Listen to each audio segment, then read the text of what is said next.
សួស្តីពុកម៉ែបងប្អូនទាំងអស់គ្នាថ្ងៃនេះគឺទីធ្លាកន្លែងនេះគឺទេសភាពស្រស់ស្អាតដែរបងប្អូនប៉ុន្តែខ្ញុំកន្លែងនេះខ្ញុំកម្រងសម្ដែងរឿងផងដែរបាទរឿងជីវិតពិតអ្នកទាំងអស់គ្នាហ្នឹងហើយអញ្ចឹងវីដេអូនេះគឺវីដេអូខ្លីៗរឿងជីវិតពិតផងដែរប៉ុន្តែខ្ញុំមិនតាន់បានចុះសម្ដែងទេគ្រាន់តែថតទីតាំងឲ្យអ្នកទាំងអស់គ្នាបានមើលផងដែរបាទ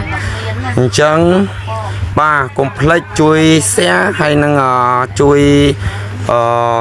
subscribe ដល់សញ្ញាក្តឹងខ្ញុំអ្នកមួយផងបាទសូមអរគុណជំរាបលាបាយបាយអ្នកនរគ្នាបាទទស្សនាបន្តទៀតនេះខ្ទមអ្នកគ្នាខ្ទមដែលយើងមកដូចថាគាត់នេះអ្នកគ្នាខ្ទមខ្ញុំអត់មែនជាងកាមេរ៉ាប៉ុន្តែខ្ញុំចេះឆ្ងាយដែរអ្នកគ្នានេះខ្ទមអ្នកគ្នាណា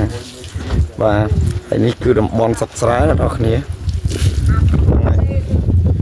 បាទអញ្ចឹងមានអីទេអ្នកគ្នាឲ្យណាមួយថ្ងៃនឹងធ្វើតែញ៉ាំបានទេអ្នកគ្នាហ្នឹងហើយអញ្ចឹងមានពាក្យពេចន៍សម្ដីខុសឆ្គងឲ្យសូមអធិស្ឋានផងដែរអ្នកគ្នាអញ្ចឹង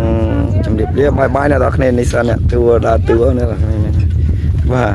សូមអរគុណជំរាបលាបាយបាយអ្នកគ្នាបាទ